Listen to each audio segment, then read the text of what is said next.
گلگت بلتستان کے اندر 2% لینڈ ایسی تھی جسے کاش کیا جاتا تھا، جو آج بھی ملکیت ہے، بالکل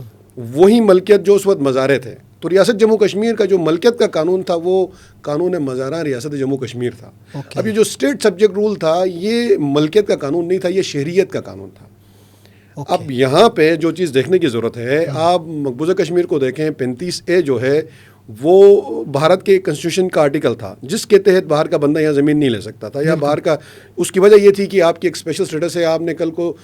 پلیبسائڈ میں ووٹ دینا ہے تو آپ کی جو ڈیموگرافی ہے وہ چینج نہیں ہونی چاہیے۔ اسی طرح آپ آزاد کشمیر میں آ جائیں، 74 کے ایکٹ میں آپ کے اسی جو اسٹیٹ سبجیکٹ رول ہے اس کو اکوموڈیٹ کر کے انہوں نے ایک قانون سازی کی جس میں انہوں نے یہ متعین کیا کہ ہماری جو ڈیموگرافی ہے وہ چینج نہیں ہونی چاہیے۔ تو اسی طرح گلگت بلتستان کے اندر بھی جو سب سے بڑی وائلیشن ہوئی وہ یہ تھی کہ اس طرح کی قانون سازی ہونی چاہیے تھی، ڈومسائل اور باشندگی ڈیفائن ہونی چاہیے تھی، جو اسٹیٹ سبجیکٹ رول ہے اسی کی بنیاد پہ کہ وہ لوگ گلگت بلتستان کے باشندے ہوں جو کل کو پلیبسائڈ میں ووٹ دے سکیں۔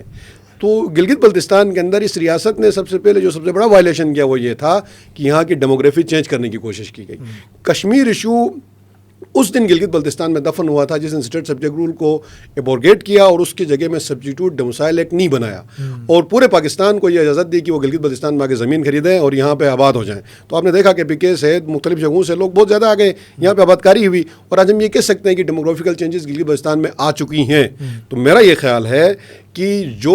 ملکیت کا قانون ہے وہ بھی گلگت بلتستان کی اسمبلی بنا سکتی ہے۔ آج پیپل پارٹی نے اس کو ٹیبل کیا ہوا ہے، اس پہ آئیں سارے بیٹھیں اور بے شک کریڈٹ وہ لے لیں لیکن اس قانون کو پاس کریں تاکہ ملکیت لوگوں کو ملے، اور اس کے بعد ڈومسائل ایکٹ جسے باشندگی ہم کہتے ہیں اس کے اوپر بھی قانون سازی گلگت بلتستان اسمبلی کر سکتی ہے، اور اس کو کرنا چاہیے۔ اور پیپل پارٹی کا یہ موقف ہے اور یہ ویژن ہے کہ گلگت بلتستان کے اندر جو زمینیں ہیں وہ صرف گلگت بلتستان کے لوگوں کی ہیں۔ جب تک کشمیر ایشو حل نہیں ہوتا ہے، ڈیموگرافیکل جو چینجز ہیں وہ نہیں ہونی چاہیے، باہر کا بندہ وہاں کے زمین نہ خریدے۔